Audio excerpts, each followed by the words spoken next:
주민들이 직접 단체장을 뽑는 민선 지방자치제 시행 30주년. 그간 강원 지역에서 일어난 변화와 가속화되는 지방 소멸을 막기 위한 대응책은 무엇인지 지방자치시대 30주년 성과와 과제, 주민뉴스에서 짚어봅니다. 레고랜드 조성으로 파산 위기에 놓인 중도개발공사와 강원개발공사의 통합 추진에 우려가 확산되고 있다는 소식과 진통 끝에 강원대와 강릉 원주대가 통합의 전격 합의, 국내 최대 거점 국립대로의 도약이 기대된다는 소식 등 한 주를 뜨겁게 달군 도내 현안과 이슈, 주간 뉴스픽에서 깔끔히 정리해드립니다. 국가나 지자체에서 대규모 사업을 추진할 때 항상 언급되는 예비 타당성 조사. 정부 재정이 대규모로 투입되는 사업의 정책, 경제적 타당성을 미리 평가하는 제도인데 딱딱하고 어려운 예타의 핵심 포인트 보다 쉽게 알려드립니다. 도로부터 철도까지 최근 속도를 내고 있는 강원 지역 SOC 사업에 관심이 모아지고 있는데 과연 사통팔달 수도권 강원시대 열릴 것인가? 이슈토크에선 강원연구원 노승만 선임연구위원과 함께 우리 지역의 주요 SOC 사업 현황과 과제 알아봅니다. 네, 여러분 안녕하십니까? 뉴스 그 이상의 뉴스 G1 뉴스쇼 김우진입니다. 트럼프 미국 대통령이 한 달 내 자동차와 반도체, 의약품 등에 대한 관세를 발표하겠다고 밝혔습니다. 예상을 뛰어넘은 관세 폭탄이 전망되는 가운데 수출로 먹고 사는 한국 경제 먹구름이 들이우고 있는데요. 강원 지역의 의약, 바이오 기업들의 수출 전선에도 적신호가 켜졌습니다. 트럼프 대통령이 의약품의 25% 이상의 관세를 부과할 가능성이 높다고 밝혔기 때문인데요. 도내 상장기업 27곳 중 11곳이 의약 바이오 기업으로 미국의 관세 부과에 영향을 받을 수밖에 없습니다. 트럼프 2기 행정부를 맞아 강원 지역의 산업 경쟁력을 높일 수 있는 대응 방안이 필요하겠습니다. 자, 그럼 한 주간의 주요 뉴스 속 현안과 이슈를 빠르고 쉽게 짚어보는 G1 뉴스쇼 지금 시작하겠습니다.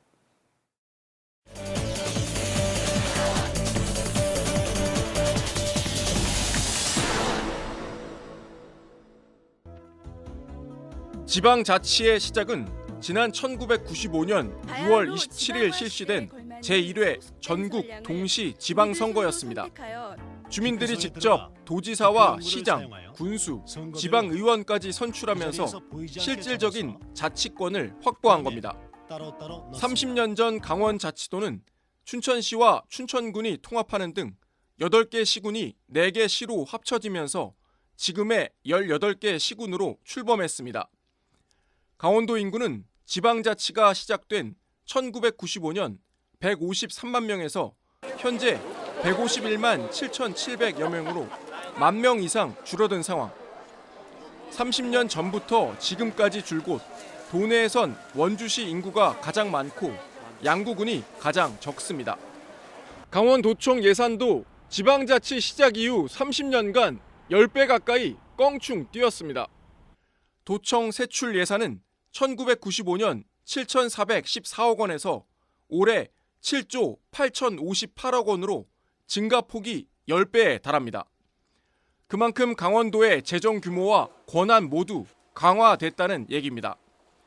무엇보다 지방자치 탄생으로 주민들의 정치적 권리가 강화되고 주민 참여 중심의 행정 서비스가 확대된 점이 큰 성과로 꼽힙니다.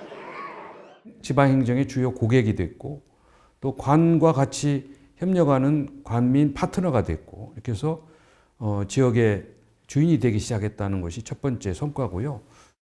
강원도는 특히 지난 2023년 6월 특별자치도 출범으로 농지와 산림 등 4대 규제를 걷어낼 수 있는 권한을 갖는 등 진정한 자치권 확보를 위한 발판을 마련했습니다. 많은 규제를 풀고 정책의 자유를 획득했기 때문에 앞으로 30년, 지난 30년에 비해서 획기적인 변화를 가져오도록 새로운 30년을 준비하겠습니다. 한편 지난 2022년 1월 지방자치법 전부 개정안 시행으로 특례시 설치 등 자치단체의 자치권이 일부 확대됐지만 아직도 중앙에 많이 집중된 권한과 재정의 지방 이양은 풀어야 할 과제입니다. 지원 뉴스 최경식입니다. 네, 오늘 주민 뉴스는 지방자치 30주년의 성과와 과제에 대해서 짚어보도록 하죠. 최경식 기자, 어서 오세요. 네, 안녕하세요. 자, 지방자치제가 시행된 지 올해가 30주년이 되는 해군요. 네, 지방자치는 지방의 행정을 지방 주민이 선출한 기관을 통해 처리하는 제도입니다. 그 시작은 지난 1995년 6월 27일 실시된 제1회 전국 동시 지방선거였습니다. 주민들이 직접 도지사와 시장, 군수, 지방의원까지 선출하면서 실질적인 자치권을 확보한 건데요. 자치단체장 직선제가 실시된 지 올해로 30주년이 되는 해인 겁니다. 지난 2022년 6월 치러진 제8회 전국 지방선거를 통해 현재 민선 8기 지방자치 시대를 맞고 있는 겁니다. 네, 이렇게 지방자치 시대가 열리면서 강원도에는 어떤 변화가 있었습니까? 먼저 강원도청만 놓고 보더라도 재정 규모와 권한이 확대됐습니다. 그래프를 보시면 도청 세출 예산은 지방자치가 시작된 1995년 7,414억 원에서 올해 7조 8,058억 원으로 10배 가까이 증가했습니다. 예. 반면 인구는 1995년 153만 명에서 현재 151만 7천여 명으로 1만 명 이상 줄었는데 저출산 여파가 원인으로 꼽힙니다. 무엇보다 지방자치 탄생으로 주민들의 정치적 권리가 강화되고 주민 참여 중심의 행정 서비스가 확대된 점이 큰 성과로 꼽힙니다. 특히 강원도로선 지난 2023년 6월 강원특별자치도 출범으로 진정한 지방자치를 실현할 절호의 기회를 맞았다고 할 수 있습니다.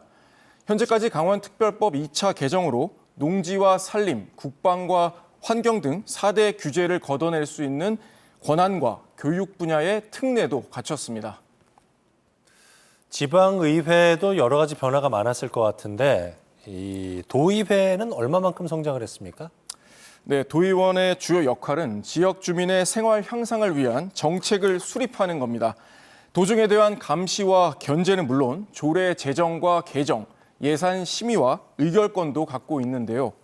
민선 1기 도의회부터 4기 때까지만 해도 집행부가 제출한 안건에 대한 의회 부결은 한 건도 없었습니다. 쉽게 말해 거수기 의회에 가까웠다는 얘기인 건데요. 하지만 민선 8기 들어 현 11대까지 오면서 집행부에 대한 비판과 견제 기능이 한층 강화되고 의정 활동도 갈수록 활발해지고 있다는 평가를 받고 있습니다. 물론 이제 지금 짚어주신 것처럼 지방자치 성과도 있었지만은 해결해야 될 과제, 풀어야 될 문제들도 있는 것 같아요. 그렇습니다. 지방 분권의 핵심은 재정 분권인데 현재 자치단체들의 재정 자립도가 매우 열악하다는 겁니다. 자치단체에서 재정을 집행하긴 하지만 재정 규모 등에 대한 권한은 여전히 중앙정부에서 움켜쥐고 있다는 게 문제입니다. 지방 소멸이 과속화되고 있는 점도 숙제인데요. 지도를 보시면 네. 전국 17개 시도 가운데 강원도의 경우 4등급 소멸 위험 지역으로 분류돼 전국에서 세 번째로 소멸 위험 지역으로 분류됐습니다. 네. 이게 지역 소멸이라는 게 저출산이라든가 고령화 문제하고 맞닿아 있는데 강원도의 사정은 어떻습니까? 네, 지방자치가 첫 발을 뗀 30년 전과 비교를 한번 해봤습니다. 네. 그래프를 보시면요. 1995년 강원 지역 출생아 수는 19,524명. 그런데 2023년 출생아 수는 6,688명으로 3분의 1 수준으로 떨어졌습니다.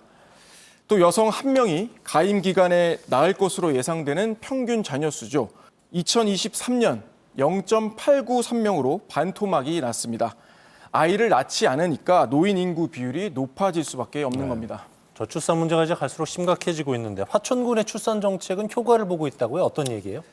네, 화천군도 고령화는 심각하지만 네. 합계 출산율이 1.27명, 평균 출산 연령도 32세로 전국 최상위 수준입니다. 인구 절벽에 맞춰 육아와 돌봄, 교육을 최우선 정책으로 세워서 파격적인 지원책을 펴온 결과인데요. 지역 여건에 맞는 사업 계획을 짜고 적절한 예산을 투입할 수 있을 때 인구 정책의 효율도 극대화되는 셈입니다. 이게 출산율이 하락하면서 지방대학 붕괴로까지 이어지곤 하는데 대학 통폐합은 그간에 얼마나 진행이 됐어요? 네, 도내 통폐합은 2000년대에 들어 과속화되고 있습니다. 2006년 삼척대와 강원대 통합에 이어서 2007년 강릉대와 원주대, 2012년에는 동우대와 경동대가 잇따라 통폐합됐습니다. 2018년에는 사학비리로 몸살을 앓던 한중대가 폐교됐고 2020년에는 상지 영서대와 상지대가 통합, 지난해에는 강원 관광대가 폐교됐습니다.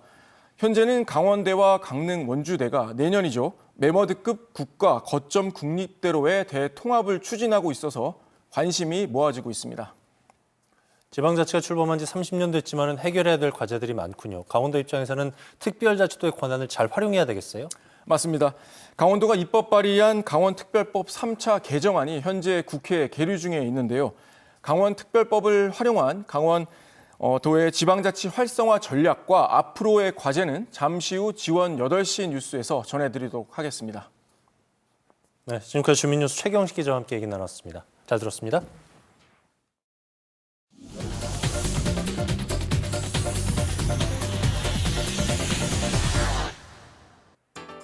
우리의 시선을 확 끄는 흥미진진한 뉴스를 골라 짚어보는 시간, 뉴스쇼 브리핑 아나운서 이가은입니다. 반짝반짝 빛나는 금. 대표적인 귀금속으로 예로부터 화폐나 장신구로 쓰이고 투자 자산으로도 사용되어 왔죠. 화려한 만큼 재물의 상징인 이 금덩어리가 최근 폭발적인 인기를 끌고 있습니다. 한국거래소에 따르면 지난 4일에 순금 한 돈이 56만 대였고 18일에 59만 원대를 기록해 2주 만에 최고치를 갈아치웠는데요. 만약 한 돈짜리 돌반지를 구매할 경우 부가세와 세공비 등을 포함하면 60만 원을 훌쩍 넘는 겁니다. 36만 원대였던 작년과 비교하면 1년 사이 61%나 오른 건데요. 값이 치솟는 만큼 골드바 판매액도 역대 최고치를 찍었습니다. 오대은행 골드바 판매 규모를 살펴보면 2월 3일만 해도 20억 원이었던 것이 이틀 뒤에 40억, 7일에는 50억 원을 돌파했는데요. 총 판매액을 살펴보면 지난해 같은 기간에 비해 20배에 달하는 등 유례없는 규모를 보이고 있습니다. 연일 금값이 폭등해 골드바 거래 중단 사태까지 벌어지다 보니 비교적 저렴한 작은 금을 모아 재테크하는 소금족까지 등장했습니다. 그중 인기를 끌고 있는 이 콩알금, 한 돈짜리가 약 67만 원, 반돈짜리는 30만 원 정도에 판매되고 있는데요. 크기가 작다 보니 유료병이나 액자에 보관하기도 좋고 골드밥보다 가볍고 앙증맞은 모양새로 수집하는 즐거움까지 얻을 수 있어 인기를 끌고 있습니다. 이러한 소금족 트렌드는 아무래도 주머니가 가벼운 젊은 층이 주를 이루고 있는데요. 유통업계에서도 이들을 노린 카드형 골드바를 출시하는 등 이색 제품을 내놓고 있습니다. 한 편의점에서 출시한 1g 카드형 골드바는 이틀 만에 매진되기도 했는데요. 가장 많이 구매한 연령대는 30대였고 2030 세대 합산 구매 비중은 48.1%로 과반 가까이 차지했습니다. 또한 편의점과 슈퍼마켓에 금 자판기가 등장하고 온라인을 통해 다양한 모양의 금을 구매할 수 있어 굳이 금은방에 갈 필요가 없어졌는데요. 집 앞에서도 쉽게 사는 금, 금거래에도 새로운 변화가 불고 있습니다. 이렇게 전 세대를 아우르는 금 투자 열풍, 과연 왜일까요? 최근 경기 침체와 물가 상승으로 인해 안전자산에 대한 관심이 높아진 탓입니다. 또한 불안정한 국제경제 상황도 주요 원인으로 지목되고 있는데요. 현재 탄핵 정국도 계속되고 있어 앞으로 금 투자 수요는 더욱 증가할 것으로 전망됩니다. 네, 지금까지 뉴스쇼 브리핑 아나운서 이가연이었습니다.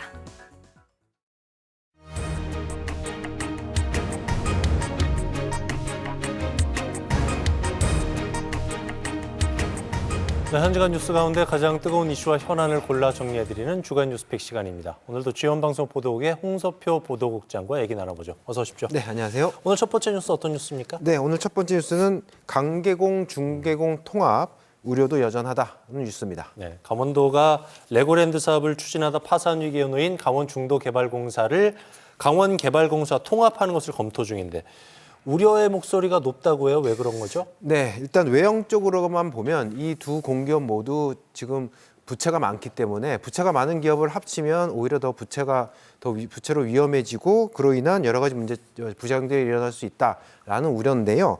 일단 이 문제는 하중도 관광지 조성 사업을 맡은 중도개발공사에서 일단은 시작이 됐습니다.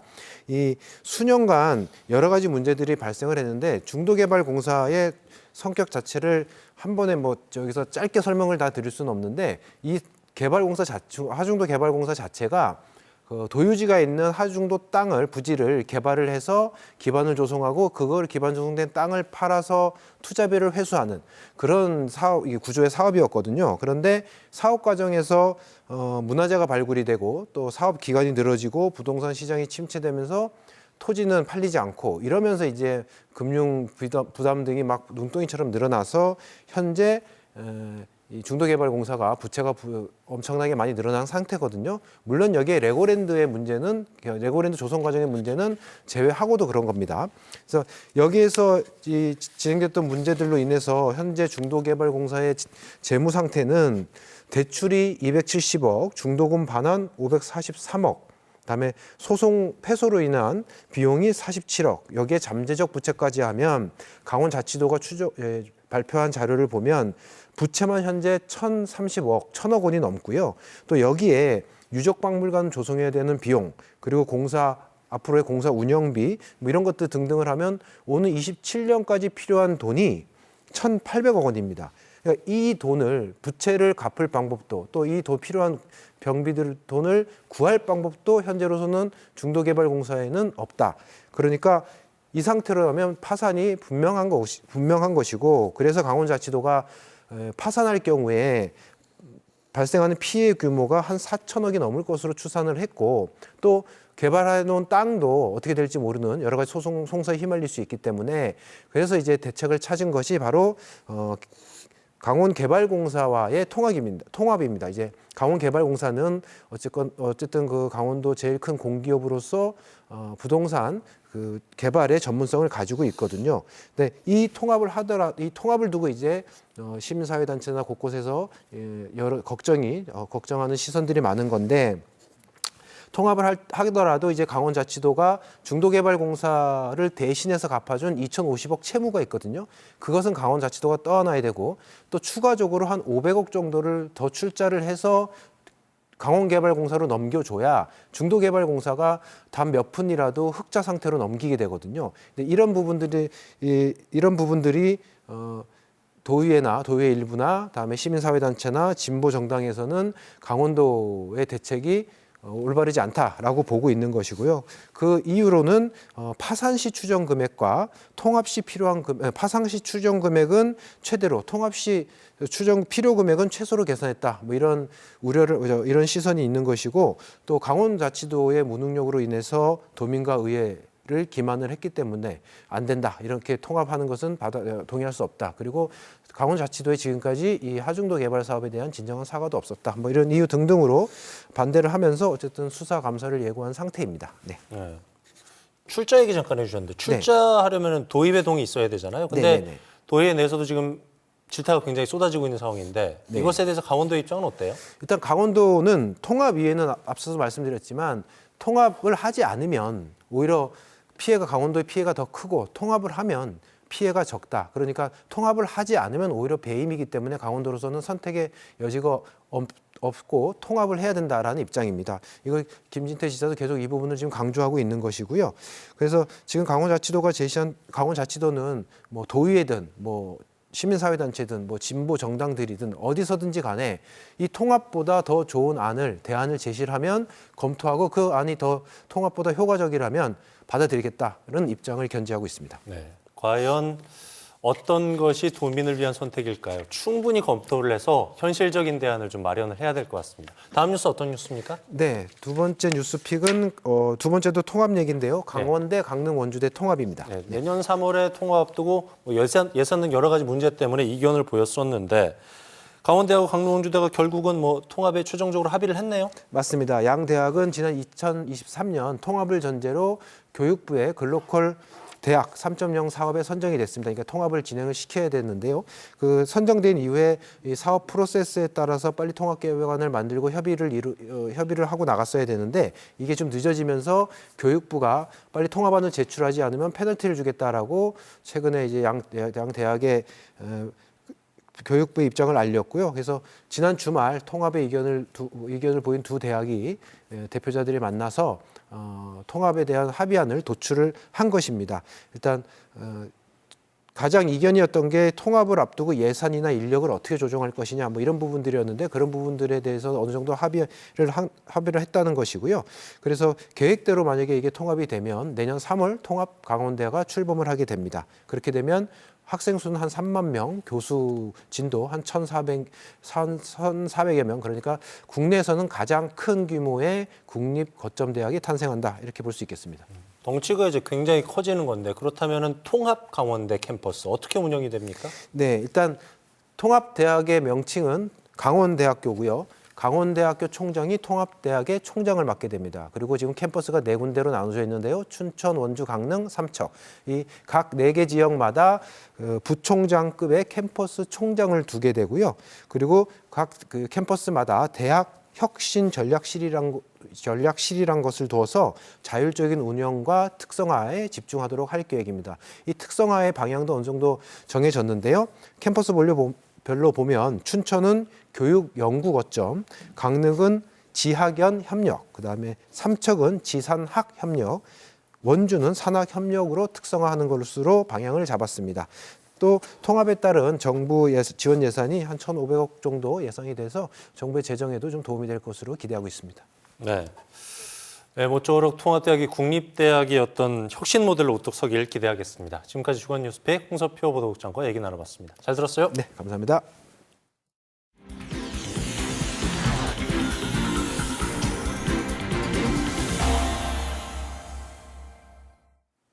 네, 주간 뉴스쇼와 함께하고 계신 지금 시각 7시 2분 지나고 있습니다. 이번 순서는 네트워크 현장인인데요. 오늘 서울과 영서지사 연결해 보겠습니다. 국회 연결해 보죠. 김도환 기자. 네, 국회입니다. 네, 오늘 목요일이니까 헌법재판소 탄핵 심판이 있는 날인데 주요 증인들이 출석을 했죠? 네, 오늘이 10차 변론입니다. 오늘 헌재 변론과 별도로 윤 대통령에 대한 형사재판 일정도 오늘 시작이 됐습니다. 특히 오늘 헌재 변론은 주요 증인, 핵심 증인들이 다 출석을 했기 때문에 이제 정말 막바지에 이르렀다 이렇게 보시면 되겠습니다. 자, 오늘 헌재에 출석한 증인은 3명입니다. 오후 3시 한덕수 국무총리를 시작으로 홍장원 전 국가정보원 1차장, 조지호 경찰청장에 대한 증인 신문이 각각 2시간씩 진행되고 있습니다. 한덕수 총리의 경우 윤 대통령 측과 국회 측이 모두 신청한 쌍방 증인입니다. 국정이 사실상 마비 상태였다는 비상계엄의 정당성, 그리고 계엄 선포 직전 국무회의의 적법성 등을 확인했습니다. 한 총리는 당시 국무회의가 실체적, 형식적 흠결이 있다는 취지로 증언을 했습니다. 홍 전 차장은 이번 탄핵 심판에서 유일하게 2차례 증인으로 출석했는데요. 이른바 홍장원 메모에 대한 신빙성을 판단하기 위한 신문이 이어졌습니다. 관심이 가는 건 조지호 경찰청장인데 이제 막 신문이 시작이 됐을 겁니다. 조 청장은 그간 출석을 거부해서 구인장까지 발부했다가 오늘 출석하기로 마음을 바꿨습니다. 조 청장은 검찰에서 대통령이 국회의원들을 체포하라는 지시를 했다고 진술을 했었는데요. 이 부분은 윤 대통령 측이 강하게 반발하고 있는 대목입니다. 오늘 헌재 변론에서 조 청장이 검찰에서 진술한 내용을 확인한다면 대통령 측의 주장이 무너지는 셈입니다. 이번 주 헌법재판소는 검사 탄핵 변론, 대통령 9차, 10차 변론, 또 총리 탄핵 변론 등 매일 강행군하고 있는데 그만큼 의지를 보여주고 있는 겁니다. 이렇게 이례적으로 매일 재판을 하면서 결과를 내는데 시간을 오래 끌지는 않을 것이라는 전망이 나오고 있습니다. 윤 대통령 측은 불만을 드러내면서 중대 결심을 언급하기도 했었는데요. 어제 대통령 측 석동현 변호사는 결과에 승복할 것이라고 밝히기도 했습니다. 네, 오늘 국회에서는 국정협의회가 열렸었다죠? 여야정 대표가 국정수습을 위해 한자리에 모였는데 주로 어떤 얘기들이 오고 갔습니까? 네, 정말 어렵게 만남이 성사됐습니다. 정부 쪽에서는 최상목 대통령 권한대행, 그리고 국회에서는 우원식 국회의장, 여당에서는 권영세 비대위원장, 야당에서는 이재명 민주당 대표가 참석을 했습니다. 주 50시간 근무 특례가 포함된 반도체 특별법이나 또 추경 예산 또 그런 것들이 의제에 오를 것으로 보이는데요. 조금 전 오후 5시에 만남이 시작됐기 때문에 제가 정확히 어떤 내용들이 오갔는지는 파악을 하지 못했습니다만 앞서 말씀드렸던 의제들이 한번 만나서 금방 해결을 볼 수 있는 주제들은 아니기 때문에 오늘 만남 자체는 빈손으로 끝날 가능성도 있어 보입니다. 요즘에 다들 참 어렵다고 아우성인데 답답한 현실이군요. 자, 강원도 소식 알아보죠. 지난밤에 강원도민의 중앙회 총회가 있었는데 신임 회장이 취임했다고요? 네, 강원도민의 중앙회가 어제 저녁 서울에서 신년 인사회를 겸한 정기 총회를 열었습니다. 강원도민의 중앙회는 도내 출향단체들의 구심점 역할을 하는 조직인데요. 지난해 사단법인으로 새롭게 출범을 했고 어제 새로 회장도 뽑았으니까 정말 새 출발을 하는 셈입니다. 네, 어제 정기총회에서는 5년간 일했던 김천수 회장이 이임하고 홍장표 신임 회장이 취임했습니다. 자랑스러운 강원인에는 원주 출신 김완섭 환경부 장관과 홍천 출신 김창묵 동찬기업 회장, 강릉 출신 최옥일 임팩 회장이 선정돼 수상했습니다. 회장 취임도 축하할 겸 오랜만에 만나서 인사도 나누는 자리였는데 예년과 달리 김진태 도지사나 시장 군수, 국회의원들 모두 참석하지 않았습니다. 도민회를 둘러싼 내용이 깊어지고 있어서 다소 거리를 두는 모습입니다. 전임 김천수 회장이 재임하는 과정에서 절차적인 문제가 제기됐었는데요. 이 갈등이 이어지면서 지금 소송전까지 벌어지고 있습니다. 정상화 추진위원회가 따로 구성돼 지난해 출범한 강원특별자치도 도민회 중앙회 설립을 취소해달라는 소송을 냈고요. 앞서는 김천수 회장에 대한 직무정지 가처분 신청도 냈습니다. 직무정지 가처분 신청은 항고심에서 인용되기도 했습니다. 도민회 중앙회는 회장 자격에 대한 시비나 신설법인 설립 무효 주장은 근거 없는 분열 획책이라고 일축하고 있습니다. 정상화 추진위원회도 또 따로 정통성을 주장하면서 다른 소송도 불사하겠다는 입장입니다.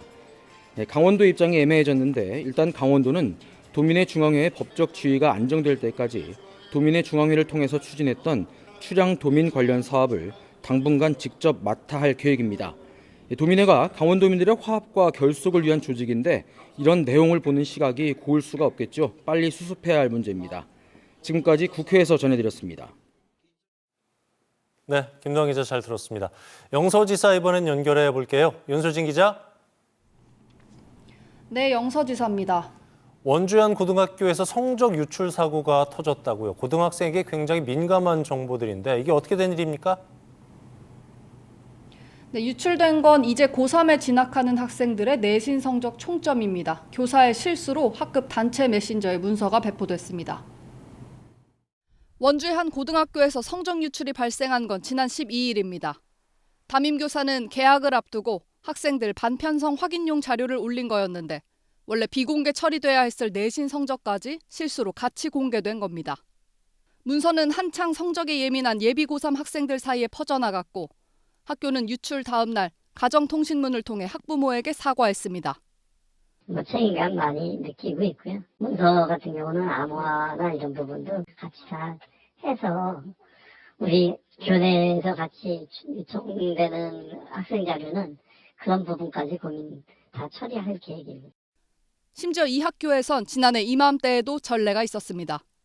역시 반배정 결과를 학생들에게 알려주는 과정에서 지금처럼 학년 전체 성적이 유출된 건데요. 당시엔 자료가 2차 가공되면서 학생들 사이에 갈등이 빚어지기도 했습니다. 1년 새 한 학교에서 2번이나 같은 일이 발생한 만큼 논란을 피해가기는 어려워 보입니다. 네, 다음 소식 알아보도록 하겠습니다. 요즘에 춘천도 그렇고 주변 지역에 보면 불법 현수막들이 참 많이 늘었다는 생각이 드는데 원주시가 불법 현수막과의 전쟁을 선포했다고요? 네, 계엄과 탄핵으로 전국이 뒤숭숭해지면서 정치적 현수막이 앞다투어 게재되고 있습니다. 원주시는 대대적인 단속을 예고했습니다. 정당 현수막은 별도로 신고하지 않아도 장소 제한 없이 설치가 가능하지만 읍면동별 2개 이하로만 설치해야 하고 어린이 보호구역과 소방시설 주변 등에는 설치할 수 없습니다. 또 보행에 지장이 없도록 높이 2.5m 이상을 준수해야 합니다. 하지만 현장에선 이런 규제들이 잘 지켜지지 않고 있습니다. 강원도에 직접 거는데 아마 규정을 잘 모르고 거신 것 같아요. 불편을 끼쳐드려서 죄송하다고. 이런 정치 현수막에 더불어 상업용 현수막까지 난립하면서 단속반이 설 연휴를 기점으로 철거한 불법 현수막은 1,500장이 넘습니다. 이런 작업에 매년 1억 원의 혈세가 들어갑니다. 끈이 끊어져 갖고 차량으로 덮친다던가 뿐만 아니라 사람이 걸려서 뭐 끈에 걸려서 넘어지는 경우도 있거든요. 처리도 문제. 일부 재사용을 한다곤 하지만 대부분 쓸 데가 없어 그냥 소각됩니다. 원주시는 불법 현수막 단속을 대폭 강화하기로 했습니다. 또 지정 게시대 5곳을 신규 설치하고 상습적으로 현수막을 게시할 경우 과태료 부과는 물론 고발까지 진행할 계획입니다. 지금까지 영서지사에서 전해드렸습니다.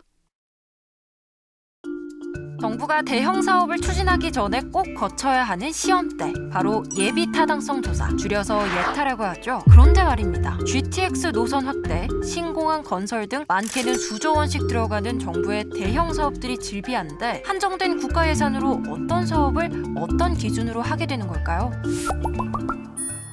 예비 타당성 조사는 국가재정법 제38조 및 동법 시행령 제13조의 규정에 따라 대규모 신규 사업에 대한 예산 편성과 기금 운용 계획을 수립하기 위해 기획재정부 장관 주관으로 실시하는 조사입니다. 쉽게 말해 이 사업을 해도 될까를 따져보는 단계죠. 사업을 시작하기 전에 경제성, 정책성, 환경 영향 등을 종합적으로 평가합니다. 국비 지원 300억 원 이상, 총사업비 500억 원 이상인 대형 사업이 대상인데요. 이 조사를 통과해야만 본격적인 사업 추진이 가능합니다. 예타는 3가지 주요 기준을 중심으로 평가합니다.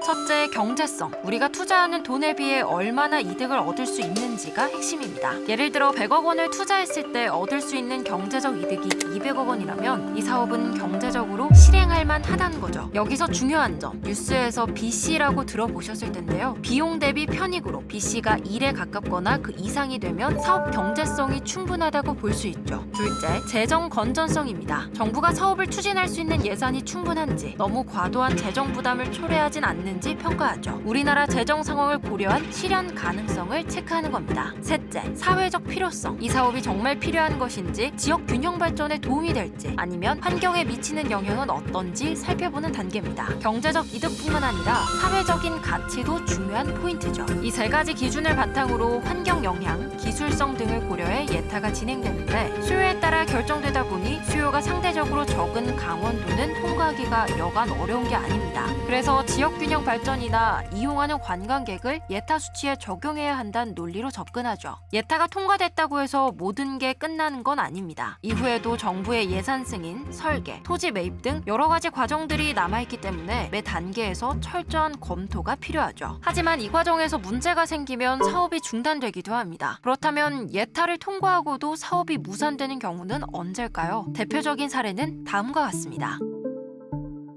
그렇다면 모든 사업이 예타를 거쳐야 할까요? 아닙니다. 예타 면제 대상도 존재합니다. 정리하자면 예비 타당성 조사는 불필요한 예산 낭비를 막고 꼭 필요한 사업을 걸러내는 필터 역할을 합니다. 큰 돈이 오가는 만큼 예타가 보다 객관적이고 투명하게 운영되어야 하며 그 과정에서 사회적 합의와 환경적 요소를 철저히 반영하는 시스템을 마련해야 한다는 목소리가 커지고 있습니다. 지역 발전과 주민들의 삶의 질 향상도 중요한 요소이기 때문에 예타가 더욱 면밀히 평가하고 다양한 관점을 반영해야 할 필요가 있습니다. 경제성 외에도 사회적 필요성, 지역적 특성, 환경적 요소 등을 종합적으로 고려하는 것이 중요하겠죠. 땅은 넓고 인구가 적은 강원도, 소외된 지역이니만큼 교통, 시설 등 예타가 필요한 SOC 사업들이 절실한데요. 단순히 경제성 논리로 적용한다면 강원도는 예타 통과가 하늘의 별 따기겠죠. 모쪼록 여러 상황들을 고려한 공정하고 합리적인 예비 타당성 조사가 이뤄지길 바랍니다. 여러분이 생각하는 예비 타당성 조사, 한마디로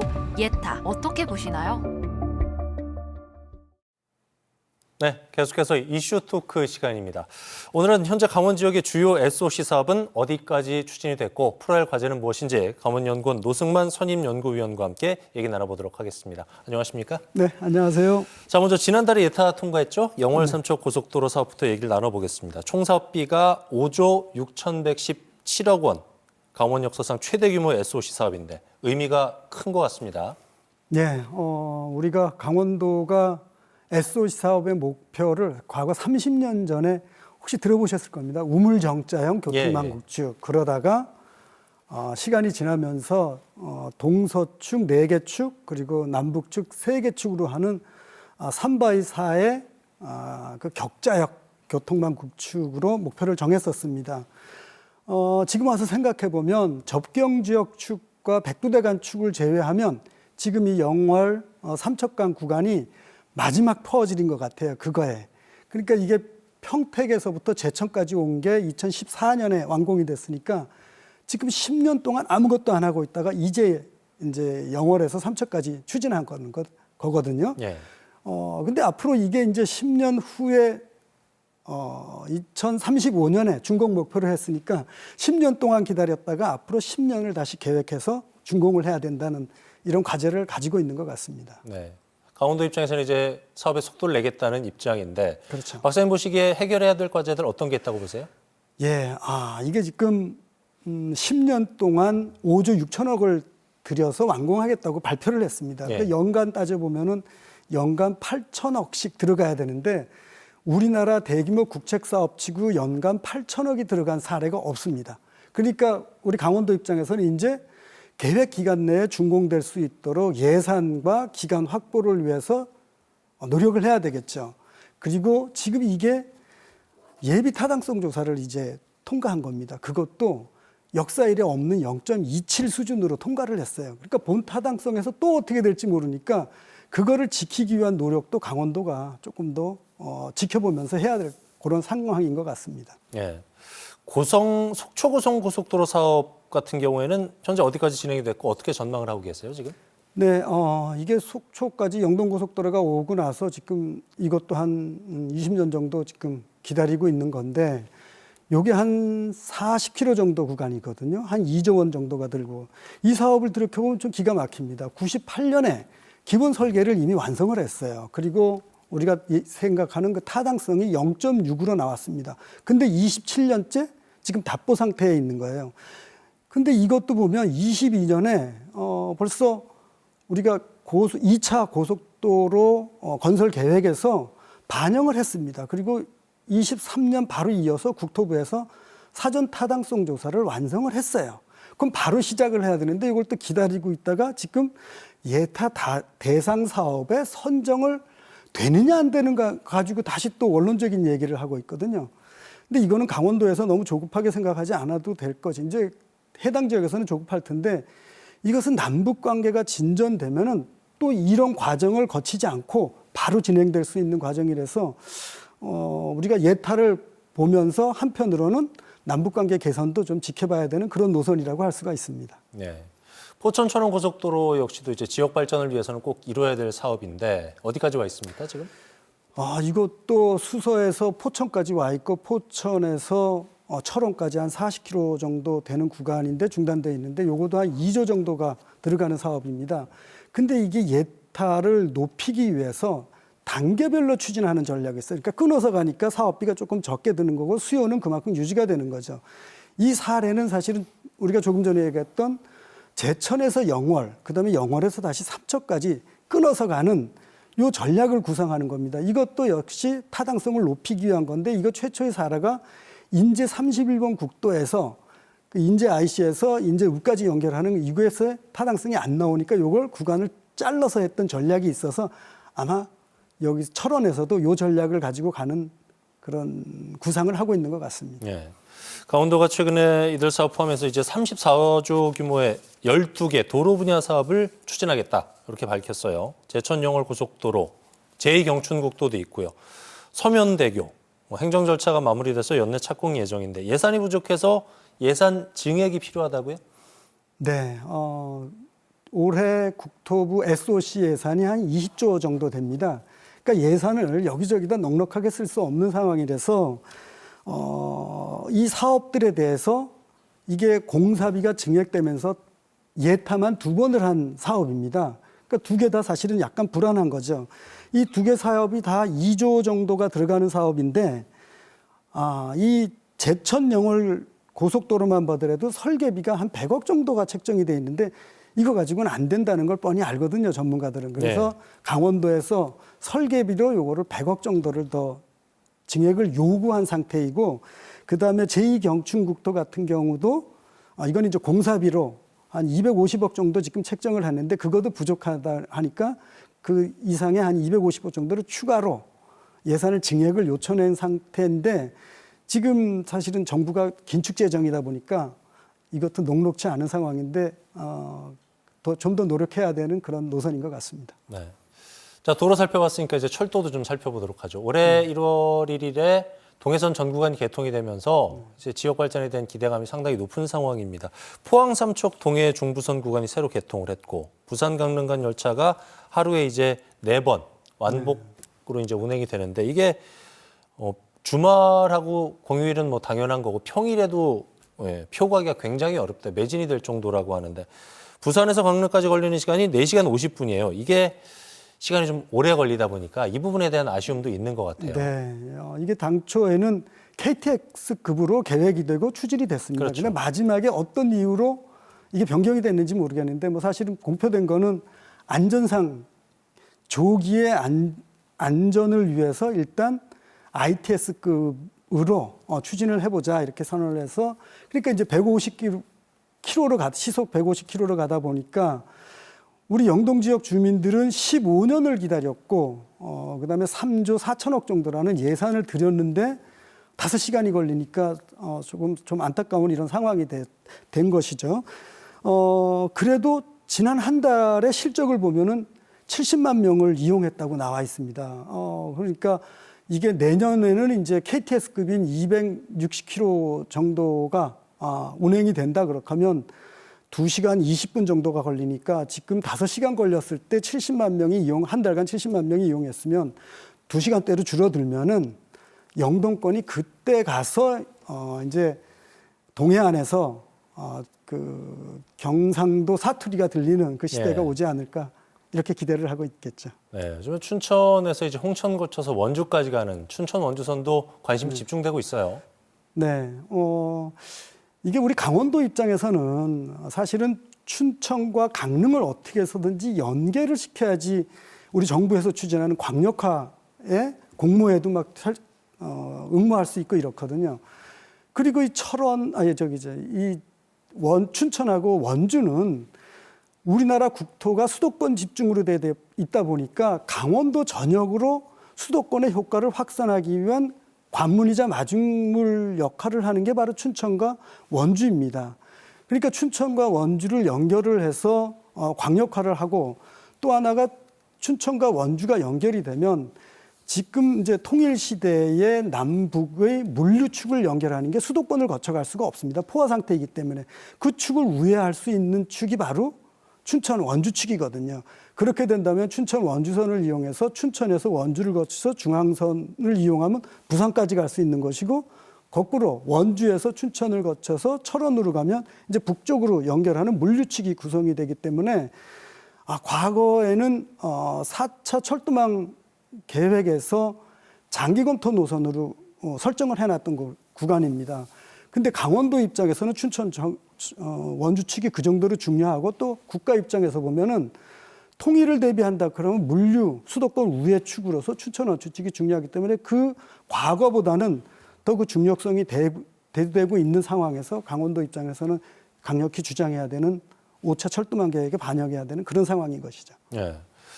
그런가 하면 수도권 광역 급행 철도 GTX B노선, 춘천 연장, D노선 원주 신설에 대해서도 요즘에 관심이 집중이 되고 있습니다. 이 사업이 수도권 강원 시대를 여는 핵심 열쇠라는 그런 얘기도 나오고 있는데 어떻게 진행이 되고 있고 앞으로 풀어야 할 과제 어떤 게 있다고 보세요? 네, 이 GTX 노선에 대해서는 국가에서도 사실은 좀 부담이 있을 겁니다. 예. 처음에 시작했던 게 GTX A, B, C, D 노선이었어요.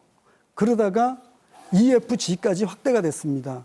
또 그 이후로 A, B, C, D에서 지선으로 지금 이제 원주 강릉선이 되는 원주 춘천에 지선이 연결되다 보니까 예산에 아마 한계가 느낄 겁니다. 그러다 보니까 지금 원주하고 춘천에다가 광역철도이지만 이것을 지자체가 부담을 해라. 그러니까 원인자 부담으로 가는 사업으로 너네 할래 안 할래 하고 선택을 하게끔 했습니다. 그러니까 춘천하고 원주에서 그렇게 하겠다 했는데 그게 한 구간에서 한 4천억 정도가 소요됩니다. 그러니까 예산의 한계를 느끼고 지금 5차 철도망 계획을 할 때 이거를 5차 사업에 반영이 되면 국비 사업이 70%가 지원이 됩니다. 그러니까 강원도 입장에서는 원인자 부담 사업으로 치자는 했지만 5차 철도망 계획에 반영만 되면 국비 사업을 보조할 수 있으니까 그 노력을 지금 하고 있는 그런 상황인 것 같습니다. 예. 도로도 그렇고 이제 철도도 마찬가지겠지만은 워낙에 막대한 예산이 들어가다 보니까 정부의 예산을 이제 확보하는 게 가장 중요한 관건 아니겠습니까?